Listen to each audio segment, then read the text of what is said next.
It's the track.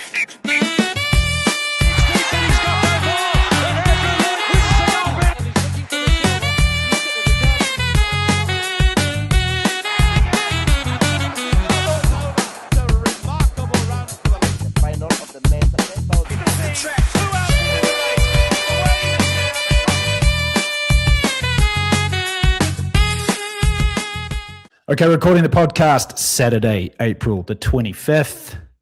Day later, as always, Shane Rohde in the TSP Corporate HQ, Auckland, New Zealand. Shane-o, how's it going? Good, mate. A few people from accounts are in this morning, just tidying up new subscriptions, but we're good, flying high. Technical team and research team just going hard to provide all the industry-leading content of the Track Stitch podcast. It's a mark of how much you've grown quickly when you've got people in your organisation around. There's a couple of guys over there I've never even met. Clearly, HR's hired.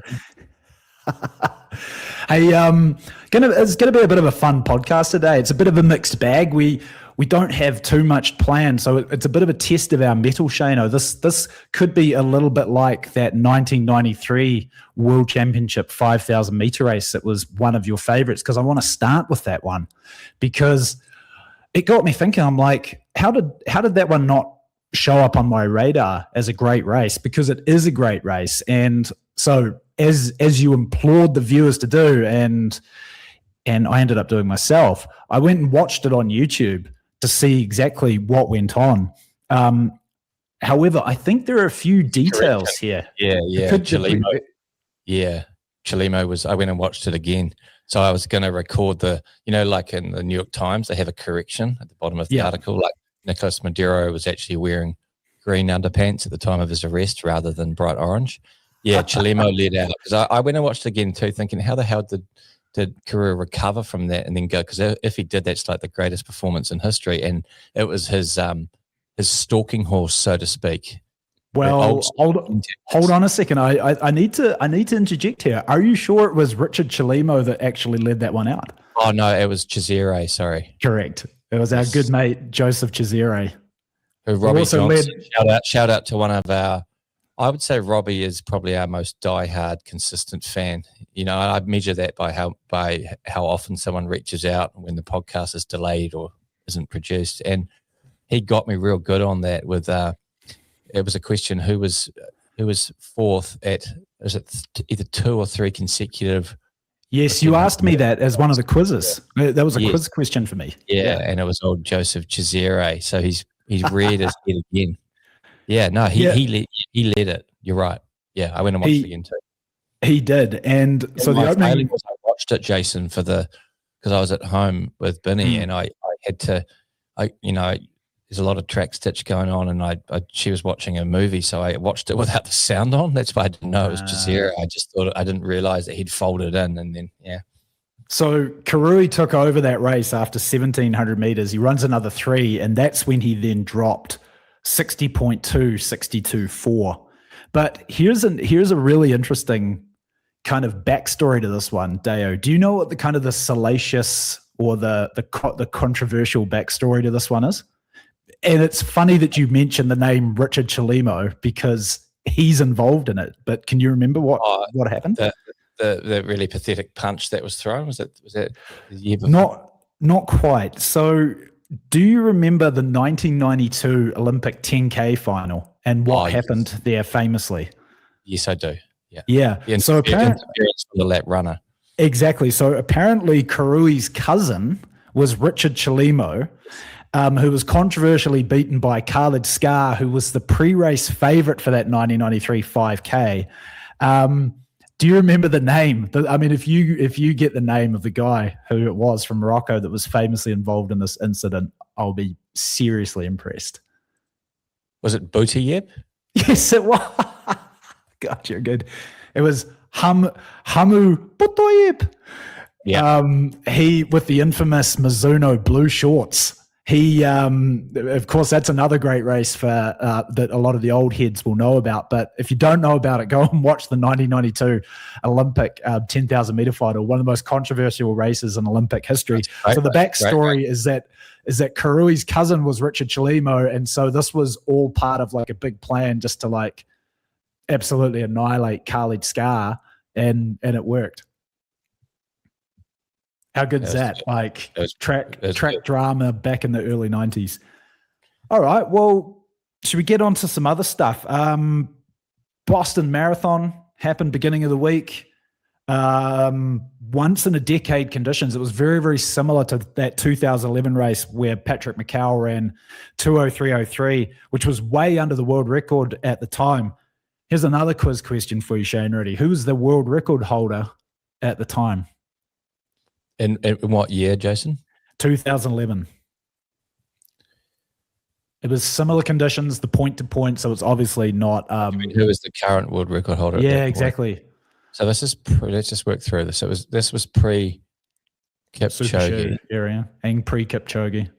Yeah, I know Canucci had a record, but it was after that because Geb ran, and then Paul Turgat. Oh, was it? Oh, how late on was the? No, I don't know. It was Geb. He had it at 2:03:59.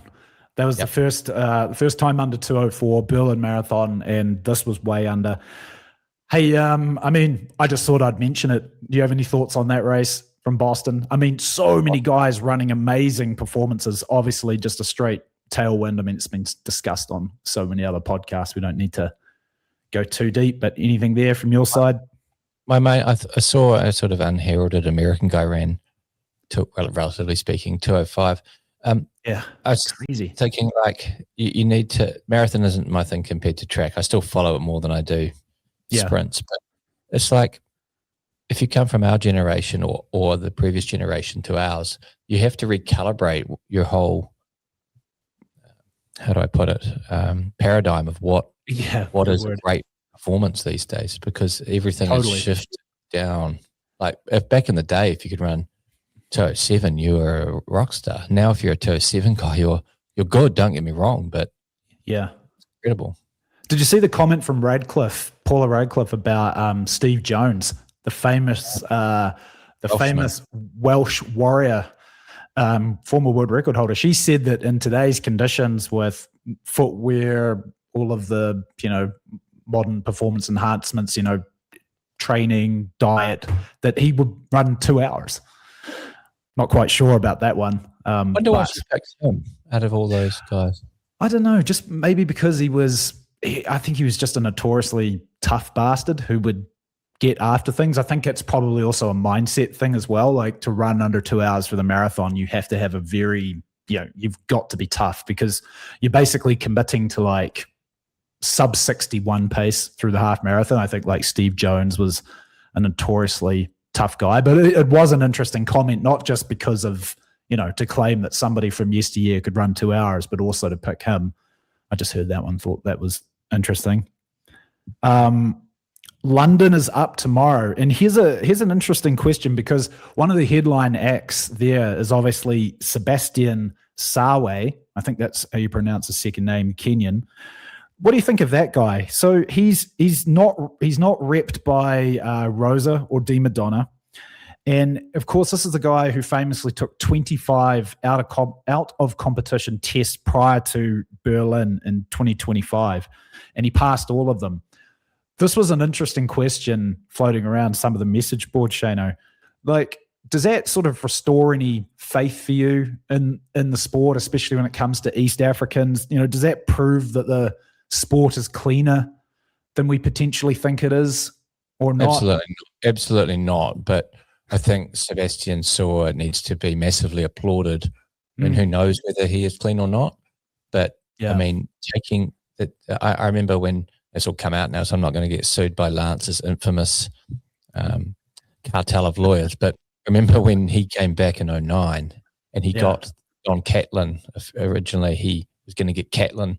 And then they chickened out because they said, the logistics of this isn't going to work, which was really more tantamount to, I don't know if I like being scrutinized like this. Whereas with if he's done all the tests and he's not managed by any of those managers where let's be honest, quite a few athletes have tested positive. What more can he do than not be repped by agents who've had a whole lot of athletes test positive, and also to voluntarily submit to a swathe of tests? So good on him. I don't know whether he's clean or not. I don't imagine these guys are that sophisticated that to go and do all that, and then I would think probably clean, but it's a good thing. It's a good thing. Put it this way: if more people did that, then definitely the sport would be cleaner. Totally. Yeah, just by law of averages, right? Yeah, 100%. Well, more tests voluntarily. Good on him. Yeah, so that's going to be an interesting one. That's tomorrow morning. He's good. He's good. He's sore. He's quality. Sour sauce. Sorry. Sour sauce. Sour sauce.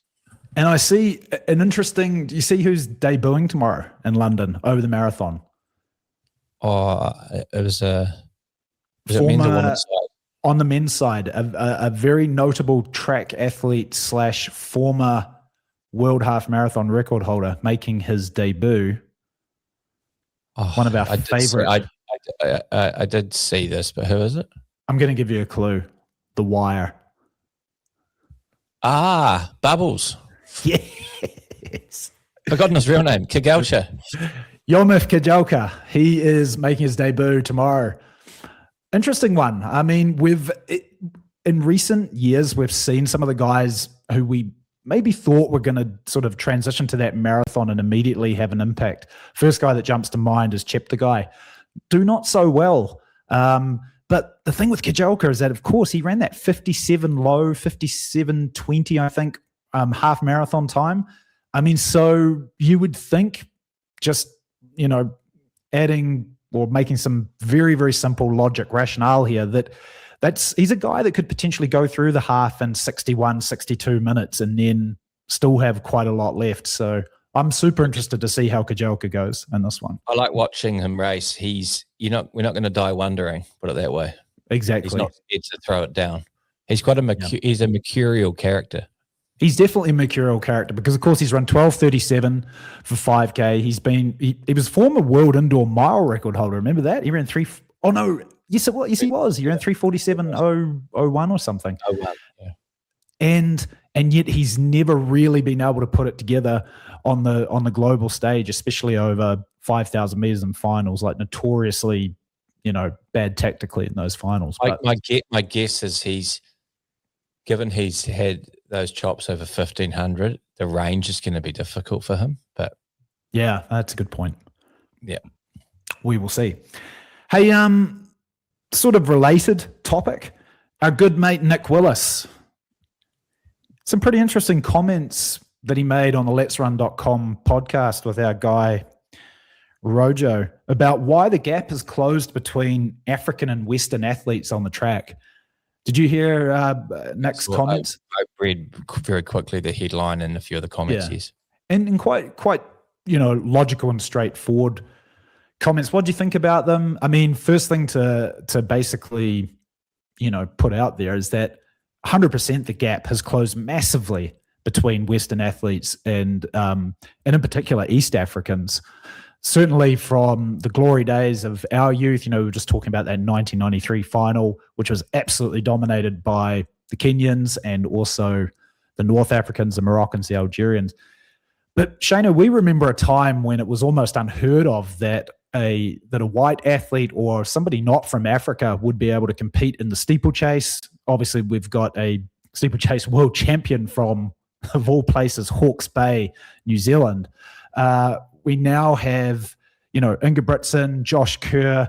They're some of the most prominent athletes over 1,500 meters in the mile. Medal winners, Jake Whiteman as well. Real resurgence there. And even in those recent Tokyo World Championships, Jimmy Gressier, a world 10,000 meter champion. What do you think about Nick's comments? And did you have any other thoughts about why this gap is potentially closed? I agreed with his comments, and I didn't read because it's just because I've been too lazy to subscribe. I'm subscribed to bloody everything the Let's Run. I should do it. Maybe I'll do it today to support them because Let's Run's wicked.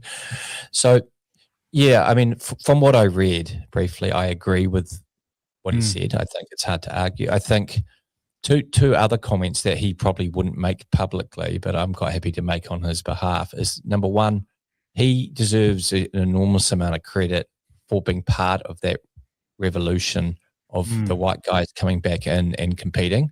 To win that medal in 2008, no one had done well for a long, long, long time. Little skinny white dude. And then to back it up in 2016, he had an off day in London. He admits he got a few things wrong there. Right. Matt Centrovich deserves credit as well. Another guy from the States coming through and showing the Western athletes how it's done. Obviously, Jakob Ingebrigtsen deserves a lot of credit. The other thing that Nick probably won't say publicly, but him and I have discussed over the years, is the Africans have this, or had this storied history where life was very difficult for them and they could make a lot more money in one race in Europe than they could for maybe a year or two doing agriculture. And it was a way out for them to support their families. And they trained incredibly hard in places like the Rift Valley and had this almost mythical, untouchable aspect to their levels of performance. Unfortunately, when performance-enhancing drugs came into the sport, particularly in the middle distance in a big way, that gave the human psyche an easier way out. And Nick said to me many years ago that some of these athletes these athletes who have been caught, so it's not like we're casting aspersions on everyone, but he knew these groups were doing a bunch of speed work and had abandoned effectively the very recipe that distance running, made them preeminent. So perhaps that has also been a factor. Ironically, the drugs have made them worse, or the drugs don't work, as that famous song goes. Didn't I remember Nick also telling me about Kiprop? I think his probably the same story, right? About how Kiprop told him that he basically does no mileage at all anymore and just does speed work all year round. And it was kind of like that aerobic ability was just topped up by, obviously, we're not, again, you're right, we're not casting any spells of dispersion here because he was caught. The other one he told me about was Menengoy with that group. They were just doing, right. Their training was just doing, and he told me this before Menengoy got caught, and then they're just doing basically speed work all year and no mileage. Menengoy, he was the world champion? Was he the double world champion? He was the world champion and the Olympic and also the world silver medalist, wasn't he? He was right up there for a few years. 2017, he was the world champ, and then he was second in that race where his training partner, Potato Tim, won in Doha. Yeah. No, it's interesting. I totally agree with everything Nick had to say. I think there's also more factors as well. I thought I'd run some of these by you and get your opinion. I think as just well. Staying quickly with Menengoy, everything in life, there's the counterfactual, there's the nuanced, deeper understanding, because you just jogged my memory. So old potato farmer Tim Chariot was also part of that group, wasn't he? Well, he's had a very, very good, lasting, stable career, which doesn't make sense if he just does speed work. So not everything is easily explainable.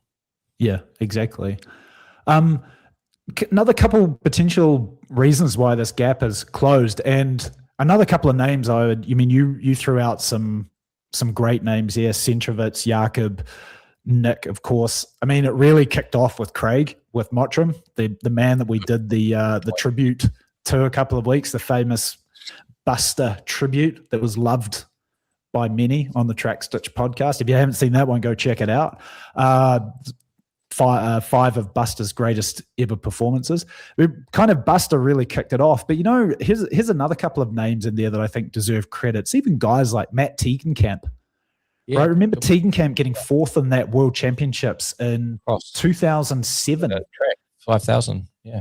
In the 5K. He was sort of a pioneer, especially for on the American side, to show that you could be a great collegiate athlete and go through to that world level and compete. So, I think that we've definitely seen a changing of the guard. I think one of maybe another couple of other reasons, Shano, you mentioned it just before, that I think there's been a big shift culturally, potentially for, Western athletes, and maybe, for the East Africans, North Africans. I think they've always had this cultural connection to distance running and the marathon. And that's why we still see such a relatively large gap in dominance. They're still very dominant.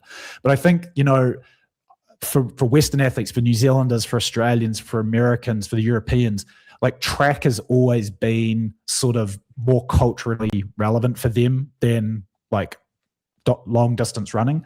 I think as well that for younger athletes too, we're seeing a lot more specialization early on in running, which is why, like, you know, back in our era, we, you know, even for us, like winter was playing soccer or rugby. Same for Nick, right? Summer was track and cricket were kind of the two sort of sports. We were doing everything. And I think this was happening in the United States, in the UK as well. I think in the era that we're living in now, as we're seeing with all these young prodigies coming through, like Sam Ruth, like Cooper Lichtenhouse, and there's going to be more of them, like this production line is only just starting. I think a lot of that is happening because, you know, they're specializing a lot earlier. And I think Jakob is probably the best example of that, of a kid who at 13 or 14 was like, I just want to be a track athlete, and that is what I'm building to now. So I think that that's where you're having a lot more dominance come on through on the track for those reasons.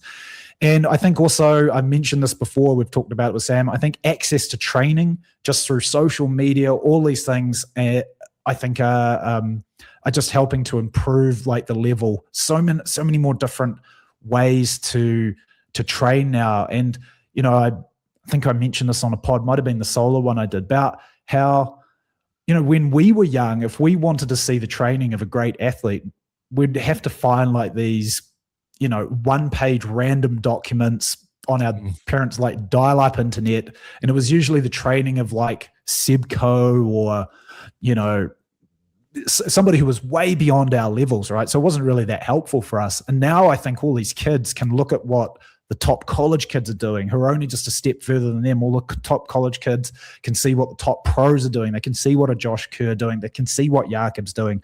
So you just have this follow-on effect. And the final point, Shane, because I'm rambling a little bit, I just think there's a massive, there's just so much more belief now that Western athletes can compete, and they can compete on the track. And we've seen it across all distances. 800 meters has always been a bit of a split because, you know, European athletes, just due to physiology, have always been relatively successful. But 1500, you know, the 5K, the 3K steeples, the 10K, I think that now there's just this real sense of belief, and the mystique that you were mentioning earlier about the East Africans that definitely was there in our era and our childhoods is kind of gone. I think that's really important.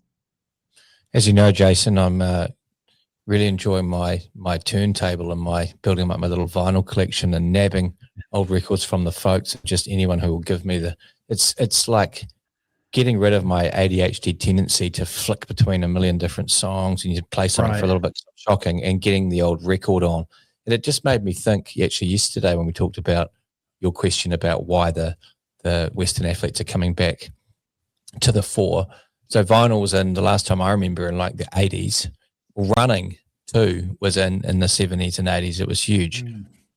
I've always managed to go the other way to what's cool at the time. I've never been a particularly cool guy. I remember back at school, and you remember the same thing. If you went running, I remember going running in New Year's Eve at Whangamata in like 1999, and oh god, people yelling at you fucking loser and throwing eggs and all sorts. Maybe I made the last bit up, but just it was a very uncool thing to do. And then I'd see these guys I went to school with like 15 years later out running in a run club and going, hey mate, you still run? I'm like, nah mate, I don't run. I walk, I go to the gym. You know, and it's like, so everything's, it seems, cyclical. Running is very cool again. It's very, so these guys now, rather than just being this esoteric nerd like we were back in the day, they're like, you know, they're sort of like rock stars because everyone's into their run clubs and they go along to these half marathons and they see a guy run, to them like 68 minutes is fast, whatever, you know, but the top guys. So I'm not saying they're ever going to be like a Michael Jordan or LeBron James type popularity. Like Sebastian Suet isn't going to be, you know, like dating Kim Kardashian anytime soon. But at the same time, running is all of a sudden very popular again. So that certainly must be helping. Yeah. I mean, that's an interesting point too, because I remember the same thing. Like, you know, even being a national schools champion in New Zealand was just like, I mean, you were better off being a substitute on the first 15 or on the second 15. Substitute, second 15 tight end prop. Yeah, I love that point. That's a good one. Some other track stuff, Shano. Simeon Birnbaum. Oh, He sounds mate, like he sounds like a Bond villain, Shane. he should take his freaking glasses off inside, though. I can't get behind him until he get at least inside Simeon. Get them off. You look ridiculous. We've always known he's been a top talent, right? And I mean, it reminds me of your action, the way he moves. He's very good mover. Yeah, thank you. Well, not anymore. Well, at least not from my side. But he's certainly moving quite well. 3:31.68 last week, Shano. That's an NCAA record. 53.58 for the final 400, and he did it all by himself. Did you see the race? Because I went and watched it. It was unbelievably impressive. Like, that guy, to me, do you know who he actually reminds me of also in terms of his running form, but not just his haircut? Niels Laros. Very similar to Laros. And the way that he just pulled away and he looked so relaxed throughout that entire race. That guy is definitely, I think he's a better now. I think he's as good or not better prospect at a championship, though, than Laros. Yes, I think so, too. And he's got good range already. Did you see his DMR? Yes. Yeah, exactly. Just one thing I really noticed with him is his ability to stay calm under pressure and not fall apart, which is something that we saw, Laros famously do in that World Championship final last year, where he sort of went, there's a bit of to use a skiing term here, he went a bit yard sail in the final 100 meters. There were the arms, everything was unbolting a little bit and looked like it could fly off into the front row. But Simeon Birnbaum, man, that is a name to watch, and I'm super interested to see how he does at NCAA championships now. Like, surely has to be the hot favorite. So the level that there is in NCAA, because we were talking obviously about Colin Salmon last week and what his best chances are potentially at the NCAA. And I think, even though on paper it seems like his best event should be the 1,500 meters as a 740 guy with great cross-country strength and also 144 in the 800. Man, if I'm Colin Salmon right now and I'm watching Simeon Birnbaum run the way that he's doing with the confidence, with the hubris and the bravado, I'm like, man, I'm going to run that 800 at NCAA champs and leave that metric mile up to the Bond villain Simeon. But I watched Salmon run the 1,500 that meet, whatever it was called, the day after. Bryan Clay, yeah. Bryan Clay. And I think I may be getting to the point where I've made my mind up with him over 1,500, given he's in that low 144 shape and the way he ran in that race, and he got easily beaten. It's not like he got out dipped and they were slow. The guy had a bit more basics, raw speed. He got easily beaten. It was a 3:36 performance, which these days for these top guys isn't really that great. No. I just don't think he's like Nick Willis or Centra. I don't think he's got a really nice economical cruising speed. He's very jutty, which over 800 is not such a problem because he's got the aerobic ability, which you need for, certainly helps for a great 800, but it's just not smooth. It's not like he can cruise along at that 56 speed. It seems to wear him out because a guy like that should have eaten that field alive based off his cross-country chops and his 144 low. He should have killed them. And you know who he could be a bit of a modern-day equivalent of? Steve Ovett. Because, Ovett was obviously extremely good over the 1,500 meters, multiple-time world record holder, multiple world records over the mile. But the one event he's the Olympic champion is the 800 meters, where he was able to use that, that aerobic strength and to just position himself well. And I think as well, the one thing with Salmon that we talked about, I think, and we're not going to just completely pivot this back to him, but just in thinking more about this and just seeing how Birnbaum runs, the real difference is that you're right. Birnbaum was just churning out those laps, looking extremely comfortable. I don't think that was one of the most comfortable performances in terms of somebody running that speed that I've ever seen. It was shockingly good. It was a little bit like Cam Myers, to be honest, but maybe even on a better level, dare I say it, than Myers, just the way he did it, running 53 for that last lap. But I think, your point about sort of the choppiness of Salman, I think the shorter the distance, it actually helps him, because I don't think he's quite as tactically as savvy when it comes to running an NCAA style race. So either way, that's shaping up again just to be an amazing championships and super interesting. And I cannot wait to see what Birnbaum does there and later at US Champs. I'm going to have to interject though about the comparison to Ovett. All right. We can talk about that later. I think you've got a section about childhood heroes there, just in terms of the smoothness. I hear what you're saying in terms of what actually happened with Ovett, but just the smoothness of Ovett. Ovett was You're a Rolls Royce. But I know what you mean in terms of had all that cross country 1500, and like you said, the event he won and was the 800. So could be similar. Just one other quick shout out on that whole topic. I tell you who I was insanely impressed with in that DMR was old Marco. What's his name? Marco Langen. He's, Marco Polo was. I think we're going to call him that now. That was crazy good, because Birnbaum is probably a 329 guy based off what we saw, and to take it to him like that as a 5.35K guy, and he was so explosive coming off that bend, and Birnbaum had to be terrific to hold him off. So I've always thought he's a bit of a, again, mercurial kind of punchy little character, but I thought, man, that made me think this guy could be a real contender in, say, the Olympic and world champs in the 5,000 if they let it go slow. It could be like a what's his name, a Beamish type character, because that was awesome the way he came off that bend. He looked like a little Seb Coe.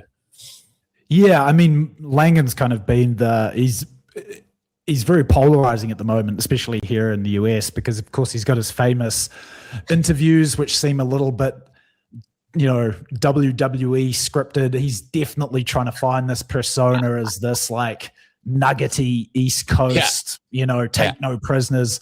It's almost like a Rocky.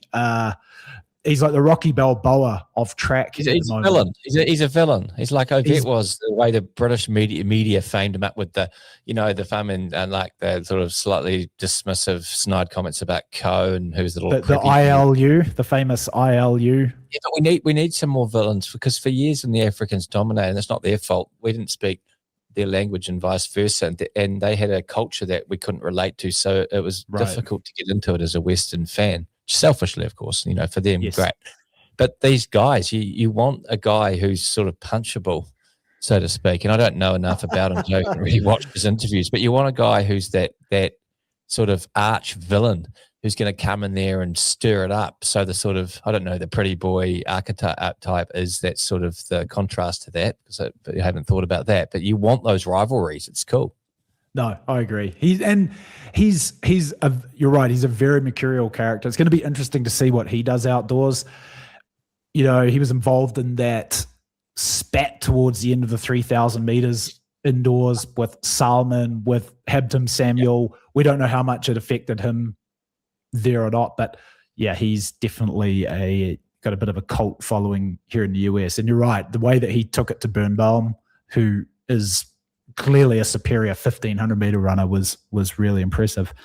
Yep. Elsewhere, Shano, the Kip Keino Classic was last night, and the Olympic 800 meter champion, who's shown some, at least for me, some surprising chops over 1,500 meters, given the way that he moves. He doesn't really seem like he should be very good over the 1,500 meters.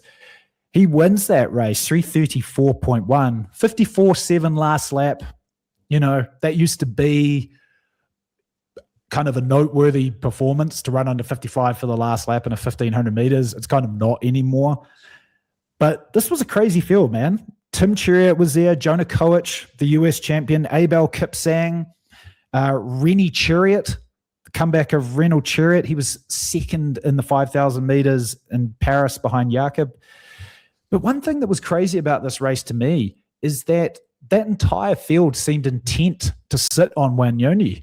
And they did sit on him, and he ended up leading the final 800 meters.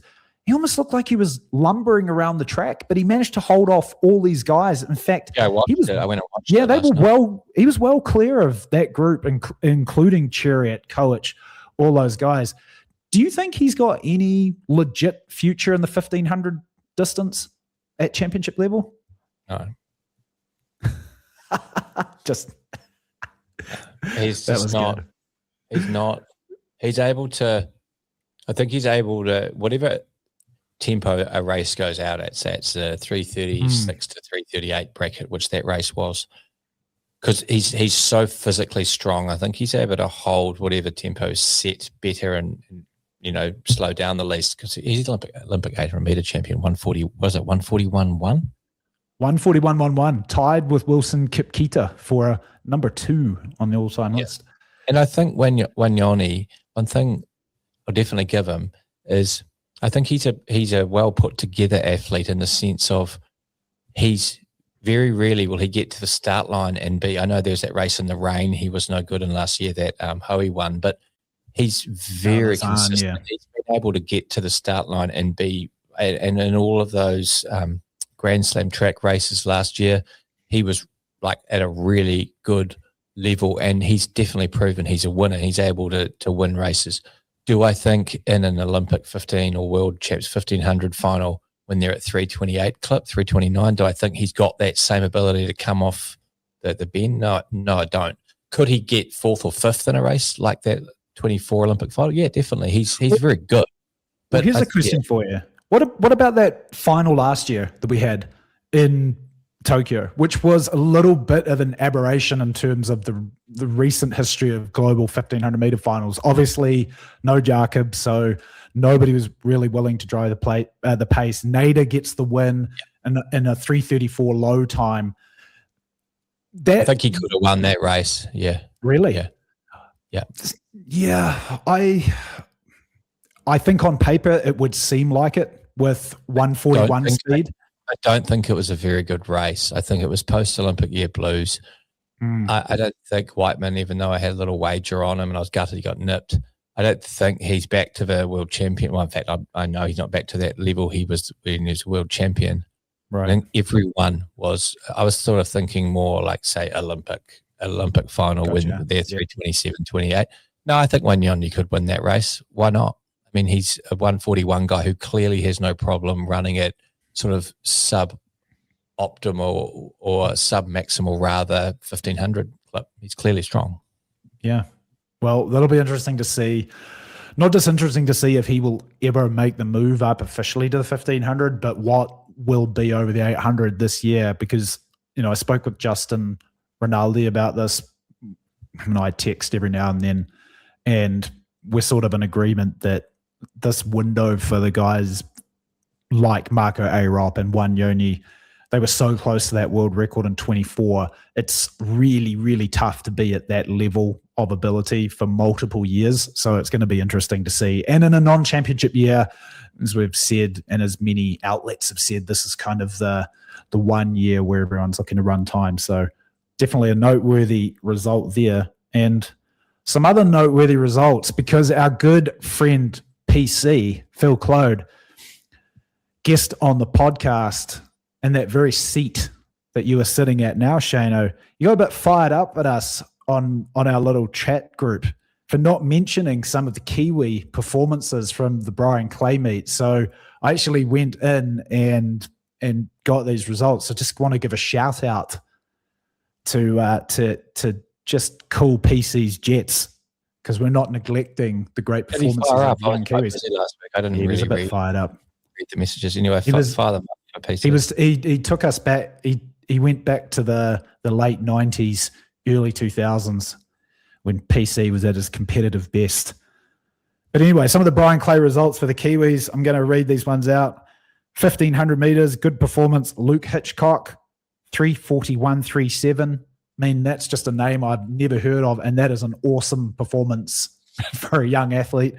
Christian Duval, a young dude from Howick, Shano, that I've met a couple of times. Super good kid. 14:15 over 5,000 meters. Jeff Lautenslager, you know that name. That's a famous name in New Zealand running circles. He ran 14:02.61. Nice. Awesome. McCallum Rowe, 10,000 meters, 28:59.27. Again, to run under 29 minutes at sort of that age, just phenomenal running. Macy Hilton, and I believe these are some of the athletes that PC was hoping we would mention. Macy Hilton, 800 meters, 204.89 and 416.73. Christy Solomon, 203.43 over the 800 meters, so a PR there. Maybe Tony Hodgkinson. I was about to say, like this sort of Tony Hodgkinson. Yeah, battery crisis averted, back on the Track Stitch podcast. Where were we, Shane? Oh, those fantastic Kiwi performances from those young Kiwi athletes. So back in the day, if you run 203 or 204 as a woman, you were running the smoke-free and Marley Games and getting thrown the bouquet of flowers, and you're a bit of a... Exactly. Being featuring on prominently in Phil's NZ Runner magazine. That's right. You were right up there with the likes of Letitia Vrzady that used to come over and run those meets and feature. Maria Mutola, didn't Mutola come down one year and run the Marleys? She did. Angela Chalmers from Canada. Exactly. World champion, the 3,000. Quite a few of those. Even Kelly Holmes one year. Kelly Holmes, Tina Paulino. And Shano, 2 more results here from some surnames that are quite well known in New Zealand athletics circles. Tegan Hunter Galvin, 205.32 and 425.15 for 1,500 meters. That's the daughter, obviously, of Liza Hunter Galvin, former New Zealand Olympic rep in the marathon. And here's one for you, Shane. Hannah Prosser. A Prosser, 33.42.99 for 10K. That's a pretty good performance too. Very good. So there you go, PC. I hope that that sufficed. Some shout out to some of the great young New Zealand performances last week at the Bryan Clay. Shane, it is time for a new segment. This is the one we've been waiting for. I was trying to think of a name for it, and I just thought I would copy something from the world of National Football League. We're going to call this the fastest 3 minutes. You proposed this one, Shano. Do you want to explain what the challenge is to the fans? What are we going to do here in the fastest 3 minutes? Determine a winner, but the format is a sort of PTI style. All right. A segment where each of us twits gets 3 minutes to yammer on about why we believe our pick in an event has had a better career than the other person's pick. And the challenge of it is going to be being able to think on our feet, because neither of us know who the other person's picked. So it's not like you could have scripted arguments as to who's better. You're really going to be clutching at straws on the spot to come up with something remotely plausible as to why. Yeah. So, should we fire out? So we're going to start with the men's 1,500 meters, because that's just an event that we love. We could have done the 800, but we'll start with the 1,500. Been a lot of 1,500 chat so far in the podcast. We'll just continue the theme. So what we should do, I think, is you give me your name. I'm going to give you my name, and then we'll decide who wants to go first. Which one of these athletes had the better career? All right. Do you want to give me your name in mind? Simeon Birnbaum. This is a good one. Okay. Stephen Cram. Ooh. Oh. Okay, Shano. I think you should go first. Sell me as to why Fumin Kacho. These are awesome. These are awesome. Two awesome names here, by the way. Wait a second. The person who goes second has a distinct advantage. So I'll go first then. No. What we should okay. I'm just doing a small proposed tweak to this, because I am a renowned tweaker. Got the little non-spinning off spinners back in the day. What I reckon, just like in the court process, if it's a plaintiff goes first and then the defendant, the plaintiff has a short right of reply. So what I'm proposing is we do 2 minutes 30 each, so everyone doesn't get get bored out of their bloody brains. 2 minutes 30 each per person, and then the whoever goes first gets a 60-second right of rebuttal at the end, just to give it a neatness. Okay, so you want me to go first? Yeah, you go first. Okay. Gotta think about this. Okay. Whilst Stephen Cram was one of the most talented, if not the most talented, 1,500 runners of all time, and I've actually heard a quote where another top pro said wait a second. Are you timing this, Jason? Yes. I've started timing it. Okay. Have said that Stephen Cram, if you locked all the other great middle distance runners of any generation in a cage for a month, Steve Cram would win a foot race over, say, 1,500 meters at the end of that month. That's how much talent the guy had. He was a prodigious junior.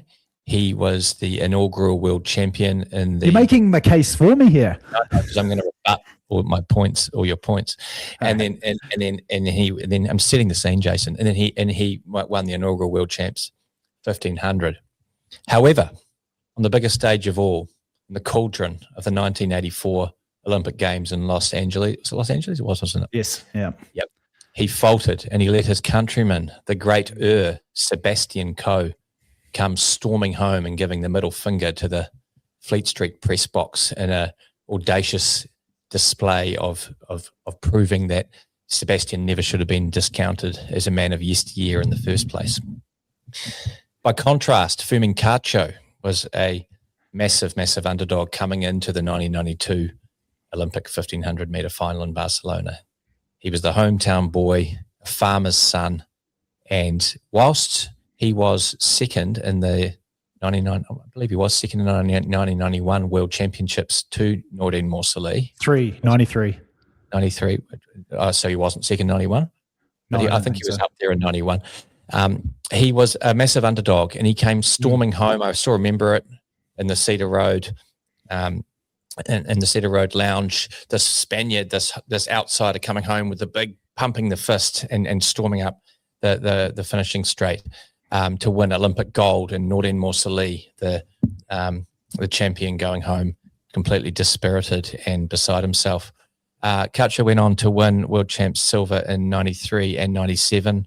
He set the European record at 3:28.95 at the time, second only in performances, third fastest man in history behind Algarouge and Salih. He won the European Championships in 1994, and he, really speaking, across his Olympic gold, multiple world silvers, two guys who, let's be honest, were a lot better than him, really got it done when it mattered. And because he won the Olympic title, which is still the most coveted title in track, he had, in my opinion, a better career than Steve Cram, even though Steve Cram is a more talented athlete than Fumin Cacho. Wow. Well, I mean, Shane, you didn't say anything there that was factually incorrect. So I'm going to start this right now. Okay. You may have gone over time. I may be able to stretch it. I got 2:53, but I didn't start it on time. So it can be pretty loose. It doesn't have to be 3:00, but it can't be 6 minutes. Yeah. Okay. Shane, Steve Cram, you are right. He was not the Olympic champion. He did not win the big one. But, Shane, Steve Cram was the world record holder in the 1,500 meters. He, at one point in history, was the fastest man to have ever done it. And he beat one of the all-time greats in Seida Wita to do so. As you said, the inaugural world 1,500 meter champion in a race eerily similar to the one that Fumin Cacho won. It was also a 3:40 race in Helsinki. But I think the thing that separates Cram, at least for me, is not only was he the world record holder in the 1,500 meters, he was a world record holder in the mile at the same time. He won 2 European championships over 1,500 meters, which I believe bests Cacho by 1. And again, Cacho does have that Olympic title to his name, and he did beat like the preeminent miler and probably the second greatest 1,500 meter miler of all time in Nordine Morsley, who was the world record holder. But I feel as well that when Steve Cram was at his absolute best, which was 1985, and unfortunately there were no championships that particular year, I just think that Steve Cram was, I think there's a case that Cram is on the Mount Rushmore of 1,500 meter runners. I don't think he's on it, but I think he is very, very close as an alternate to the mountaintop, and I feel like he's just ahead of Fumin Cacho. I think that Cacho benefited, especially in terms of running that European record under 3:29. He definitely benefited from running behind El Garouge. It was a slightly different era to the 80s where, there had been this explosion on the 1500 meters that had pulled a lot of guys through to faster times. I certainly think if you put them together in a race now, in a like Diamond League style race, I get the feeling that Steve Cram is probably, 5 or 6 meters up the track on Firmin Cacho. I think he was just a more well-rounded athlete. He was a 142.8 800-meter runner. He beat Joachim Cruz, the Olympic champion, over 800 meters. I know we are just talking 1,500 here, but I think that sort of plays into it as well. So for me, I just think his entire body of work, the fact that he was at one point the fastest human that ever lived over 1,500 meters, mile. He was a world champion where Cacho wasn't, even though Cacho was an Olympic champion. I feel like Steve Cram, Shano, had a slightly better career than the great Olympic champion Firmin Cacho from Spain. Cogent arguments. Yes. My rebuttal to that is Noureddin Morsali, you'll no doubt agree, was the preeminent middle distance runner of the early to mid to late-ish 1990s. He won the 1991 World Champs, the 93 World Champs, the 95 World Champs, and the 96 Olympic Games. The only man that beat him in a championship in that period was Firmin Cacho. Also, Firmin Cacho, it's an overlooked fact, but Firmin Cacho was impeded in the 1996 final. Now, he believes he lost 5 meters in that. Do I think personally that day he was going to beat Noureddin? No, I don't. But we'll never know. And the psychological boost from being on an athlete like Morsali's shoulder, whose only real weakness was his last 80 to 100 meters. He didn't have a big last 80 to 100 meters. It's why he wound it up.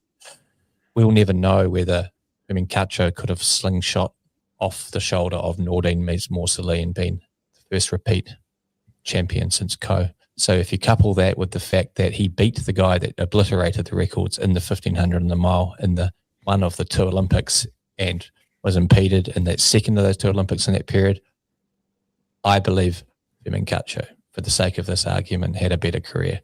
Do I actually believe that Firmin Cacho, taking the hat off of the little arbitration? No, I don't. I believe Steve Cram, because I just like Steve Cram more and I can relate to him more. Not that I'm a Steve Cram figure, but I just think Steve Cram was a cooler athlete. That 800 we've watched a million times with the 51 when he just destroys everyone. Edinburgh. Won the Commonwealths back when the Commonwealths was still a thing. He was the world record holder. He had the famous race with Oita. But for the sake of the exercise, I think we've both made reasonable arguments. My only rebuttal is that you just basically admitted that you thought Steve Cram was better.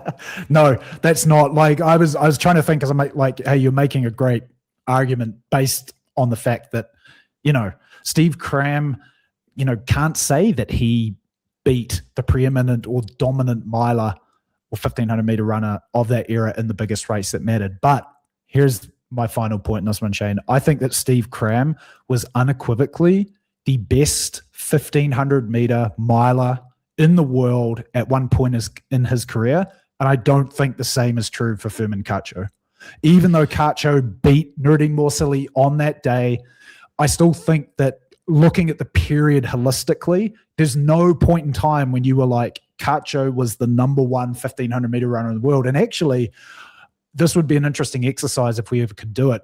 I'd love to know in 1992 what track and field news world rankings were for the 1500 meters, because I'm not sure if Cacho still would have been ranked ahead of Morsali, even though he famously won that race. And the comparison I'd make, just to finish out my minute, is that when even Noah Nyen beat Hicham El Garouge in the year 2000 in that famous Olympic final in Sydney, would you have said at that point that Nyen was a greater or a better 1500 meter runner than Hicham? I don't think so. So I think for me, the fact that Cram was at one point without a doubt the best 1500 meter runner on the planet over a period of more than just one day, to me, that's why I go with Cram. Fair, but just for the sake of clarity, you weren't supposed to go again after. So it's I'm sorry.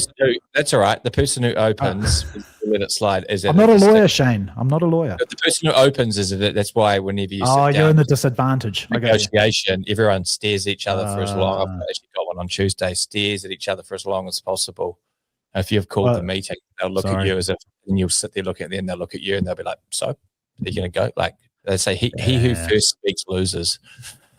But anyway, it's all good. No, that's okay. So because whoever's going first, because you can just pick apart everything. But I thought it was a fascinating exercise.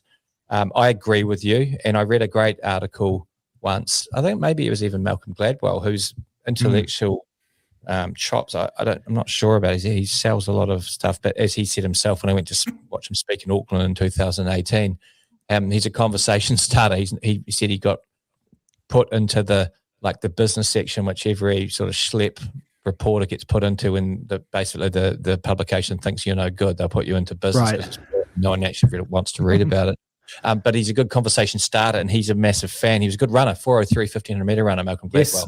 Yep. And still a keen runner now, actually. And yes, and a very insightful, self-aware person. He said he was probably wasn't talented to be really good, but B, he knew that he wanted to do too much other stuff in life, and he knew that from being around the scene, how solitary these, you will both relate to that, Jason, these guys are, and he wanted to enjoy his life. So good on him. But he made a great observation once. He said he didn't think that the Olympic champs was a very good or fair or accurate determination of who the best runner in a generation is. And I can see arguments either way. There's something to be said for getting it done on the biggest stage on the day. Totally. But I just don't like, Al Garouche, if he never won the 04 Olympics, to me, he was still the guy for that, winning all those world champs, being the world record holder. It would have been a shame to not have that, in the crown. It's like Wilson, Kip Keino. Wilson. Kip Keino, yeah. I mean, unfortunately, kept out of 1996 when he was, no disrespect to political reasons, but he would have pissed in.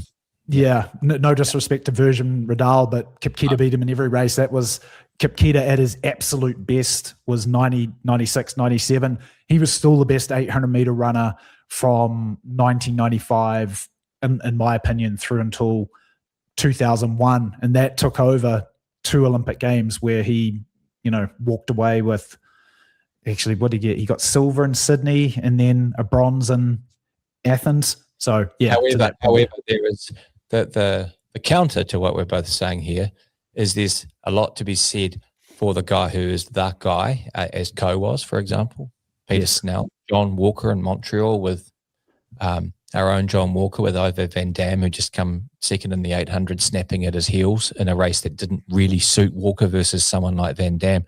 Something to be said for the it guy, the record holder, getting it done on that day as well, and that can arguably elevate them even higher into the pantheon of greats. So it's you could sit here and argue all day, and guys like us would, but we'd probably turn the camera off because we'd bore everyone to tears. Well, Shano, since I feel kind of bad for rebutting your rebuttal there, so as a special treat for you, I've actually got another game for you to play as we wrap up the podcast here, but only you're going to play it. It's a head-to-head challenge, Shano, and it's really simple. I'm going to give you 2 names, and you just have to pick one of them. You have to pick the best of them. That name will then go forward into the next round where they will have another challenger, and you will have to pick one. So we're going to do this. It is also with the men's 1,500 meters. And you don't just you can just say a name if you want, but I actually want to challenge you to give a little bit of a justification as to why you've picked this. Are you ready for this challenge? I won't be able to help myself. Go for it. Okay. All right. Peter Snell or John Walker? Wait a minute. Are we talking about overall? No, 1,500 meter running. Pick one. And why? John Walker. Because he broke 350. He pioneered track into the modern era by demanding appearance fees. He had the long flowing locks, and while he was the world record holder in the mile, he got it done under circumstances which didn't necessarily suit him. However, exactly, yes. However, I think the delta between Snell and his contemporaries was greater. So I could argue either way on that, but it's right. just Walker.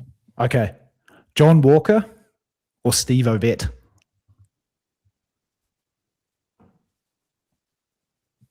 John Walker. The same reasons. Ooh. Wait a second, are we talking about who was a better athlete or just who was... Shane, you just got to pick one. Like there's no, it is just like a gut feeling criteria. We're talking 1,500 meter runners. Don't overthink it. Just John Walker, Steve Ovett. Who you got? John Walker. Okay. John Walker or Sebastian Coe? Coe. Okay. Sebastian Coe or Fermin Cacho? Coe. Sebastian Coe or Nick Willis? Coe. Sebastian Coe or Matt Centrowitz?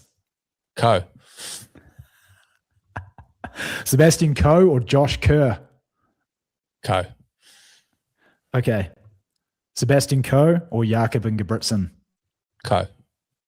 Sebastian Coe or Nuruddin Morselli? Nuruddin Morselli. Okay. And of course, you know what the final one is. Nuruddin Morselli or Hisham El Garouj? Nuruddin Morselli. Oh, come on. You have to give a justification for that one. And I don't necessarily disagree with you, but I just want to hear it because we should discuss it because it's a great one. Nuruddin Morselli won 3 world championships in the most devastating, destructive manner that no other Olympic 1,500 great could even get close to. Right. He was also the world record holder, and he brought that 1,500 and the mile down into the stratosphere. Those records are still in the stratosphere. He brought them down to.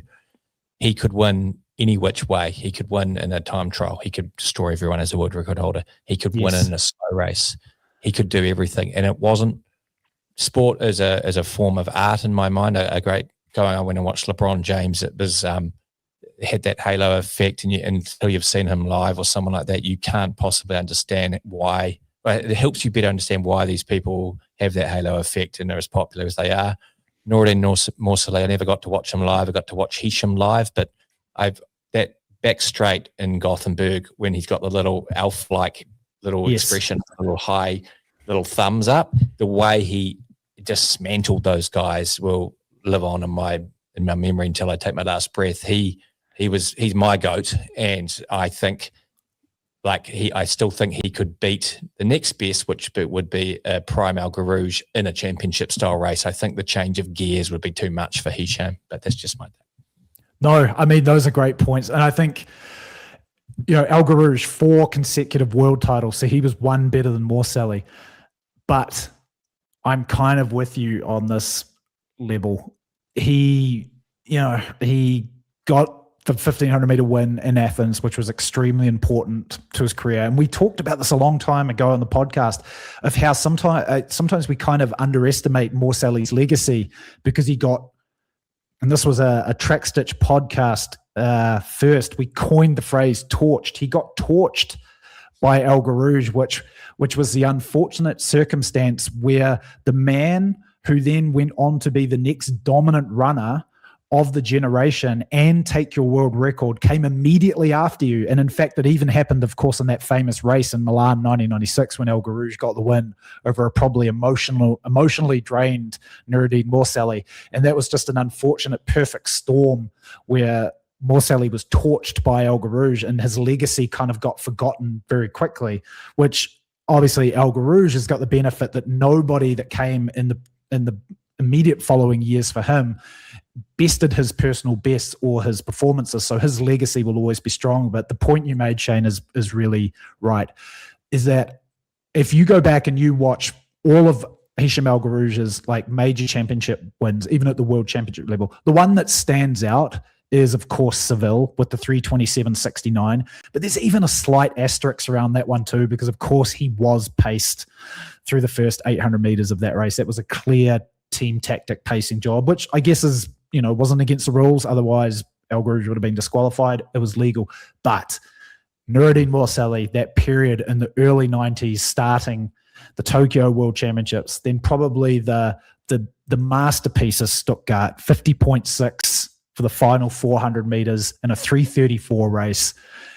It is just something that he did things that nobody had been able to do before and has been able to do since. And I sort of agree with you that at their absolute peaks and head-to-head, it would be fascinating to see if El Garouge could draw Morcelli out long enough to be able to beat him. But of course, Nuruddin Morcelli was also a 3:27.3 runner, and your point about how he took those world records down, nobody took bigger chunks out of the world record, including Hisham El Garouge, the Nuruddin Morcelli, who was the first man to run under 3:29 and then also 3:28. So, yeah, and I mean, it's all very timely because I went and watched a few of El Garouge's races, I think last weekend, and in 01 when he was still in obviously prime shape. Was it 01 or 03? No, it was 03 when he really had to grind down Meaty Bala, yeah. And it was hometown for Bala. And Bala's bloody good, don't get me wrong, but he had to grind him down.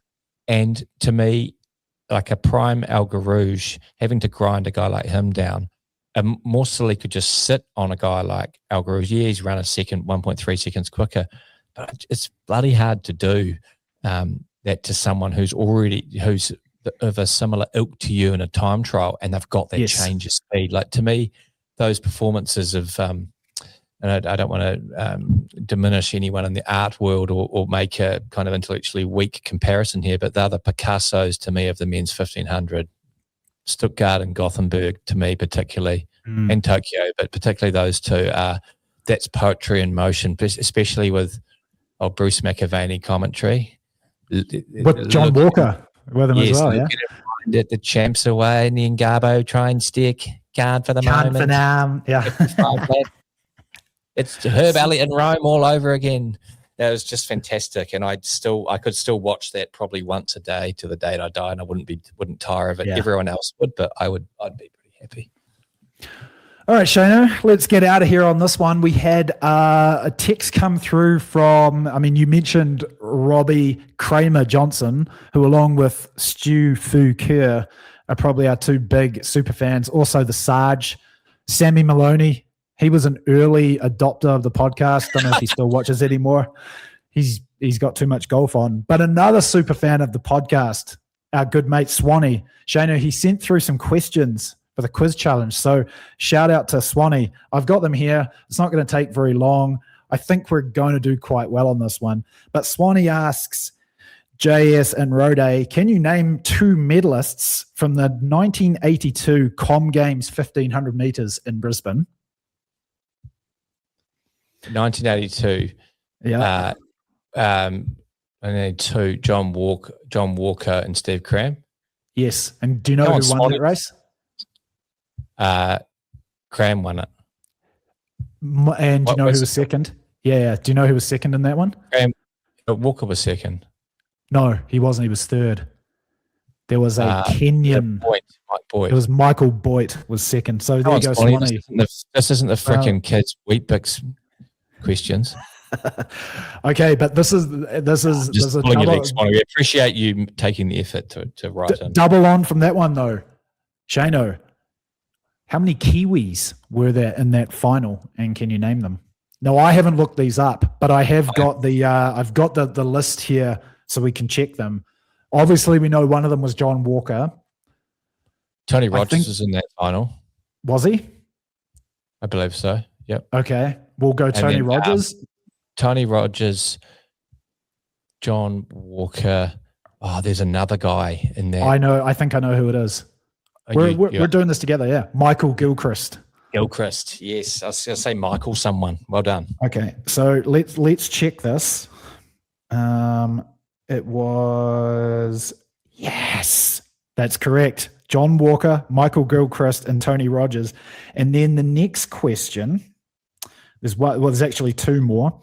How many Africans were in the final? Because there was no boycott for this particular Commonwealth Games. So we know one of them, Mike Boyd, because he was the silver medalist.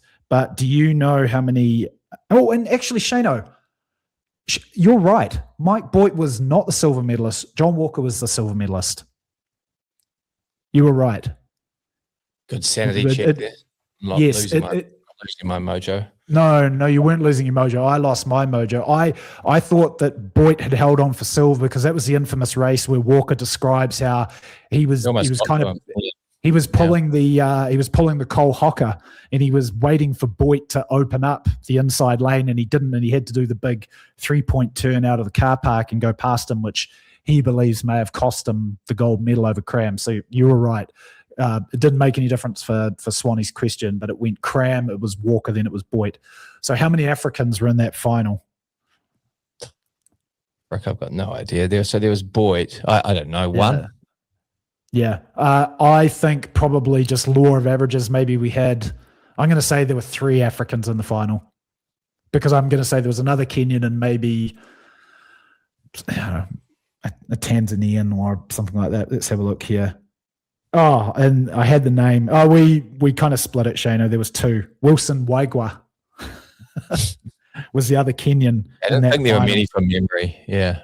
No. So let's go through the final list here. It was Steve Cram, the Englishman, John Walker, of course, from New Zealand, Mike Boyd, Kenya, Graham Williamson, a man that I know extremely well because I used to work with him at Adidas. Great guy, Graham Williamson. His son, Jamie, was a very good 800, 1,500 meter runner as well.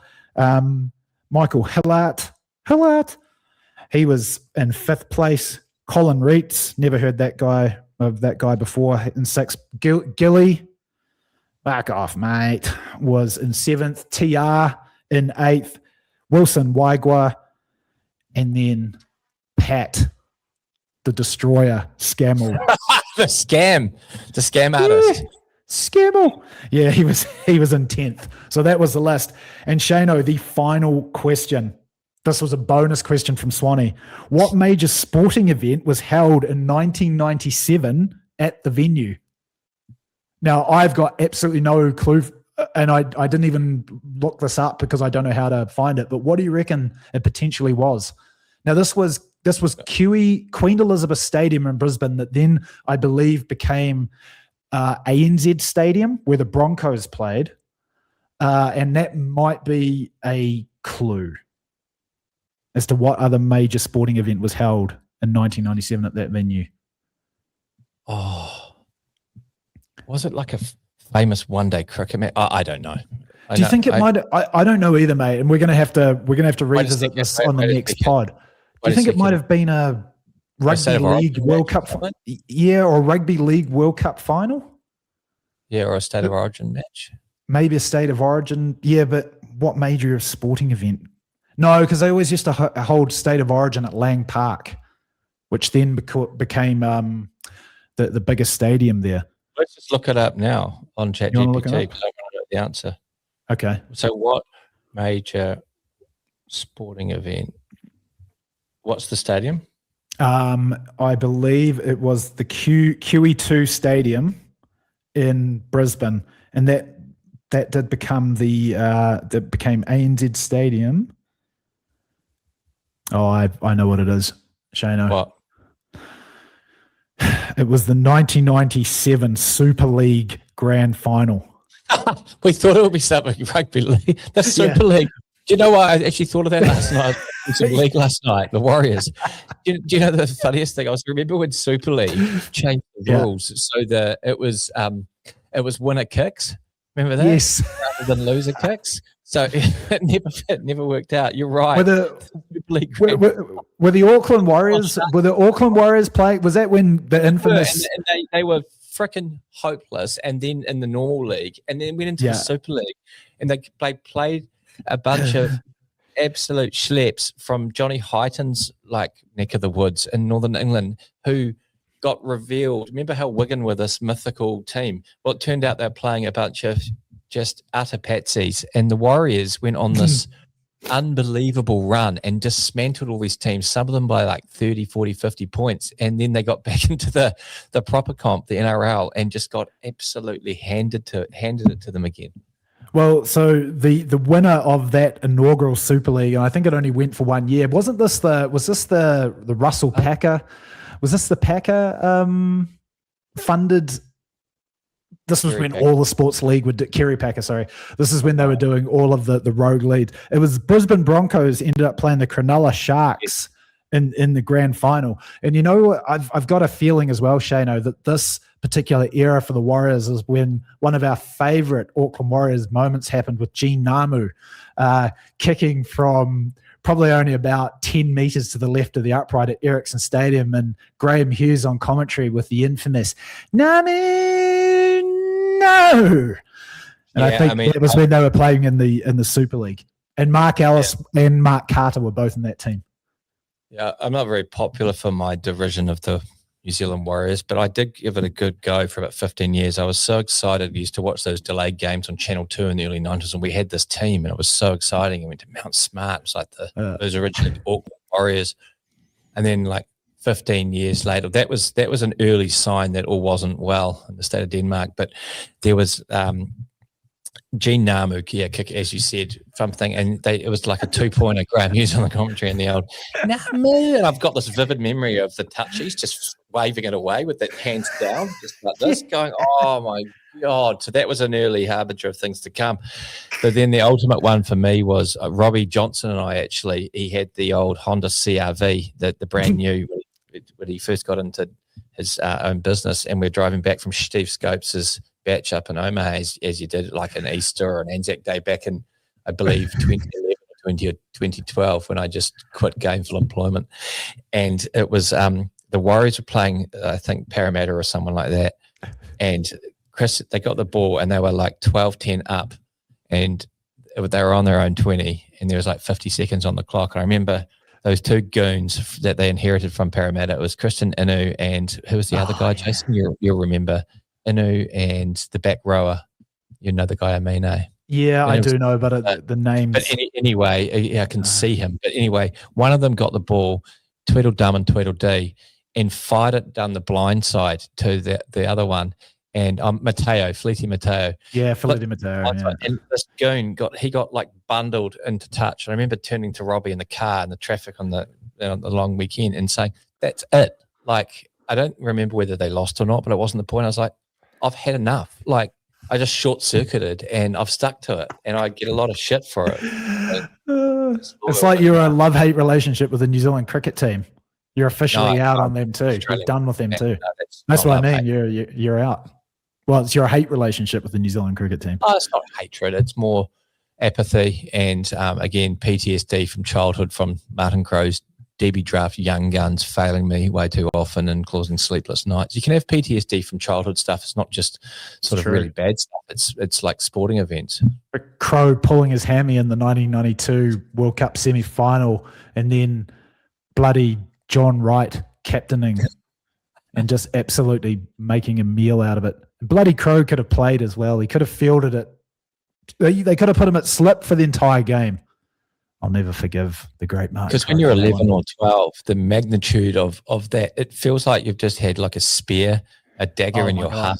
I know. I think I've told you guys this story many, many times about how who was it that hit the winning runs? Was it, I know that Javed Miandad was at the crease, but who was the wicket keeper for Pakistan? Moin Khan. It was Moin Khan hit the winning runs, and Javed runs up, and he's did Javed hit them? Or maybe Javed hit them. But I know that Inzamam, who destroyed us in that game, had got out by that point. But I just remember being in the house on old 34 Whitcliffe Street, Noni Carr and Napier, and I sprinted from our living room down through the porch out onto the backyard and just crumpled in a heap in the middle of the grass in tears. I was so upset that we'd lost that cricket World Cup semi-final. Cricket, old Alan Mack.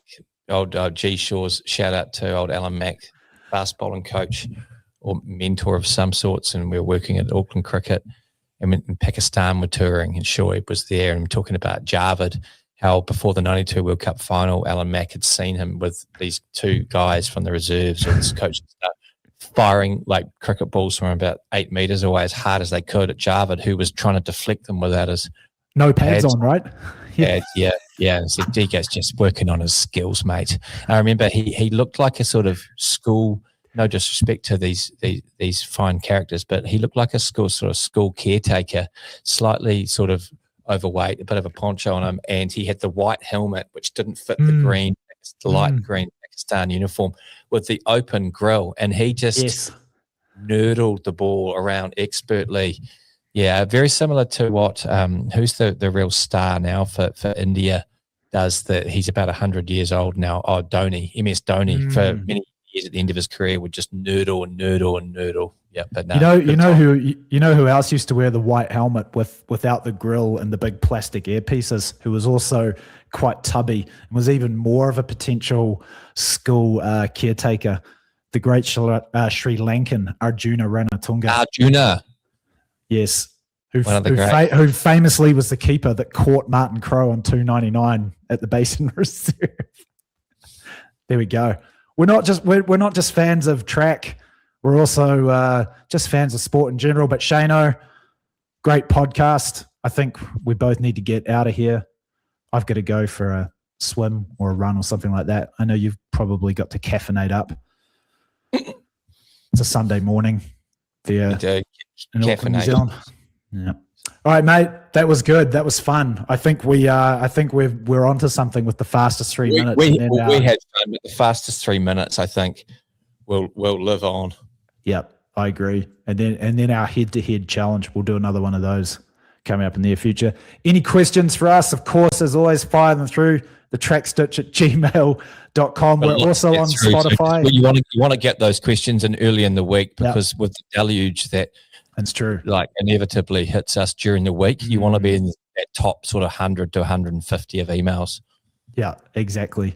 We're also on Spotify, not sponsored by Spotify, just on Spotify. So, yeah. Not like Joe Rogan. So Neil Young's not going to be boycotting Spotify anytime soon because of us. Exactly. All right, Shano, get you out of here on that one. Have a good rest of your weekend, and we'll catch you next week. And thanks to everybody for tuning in to the Track Stitch podcast. Say goodbye, Shane. See you, mate.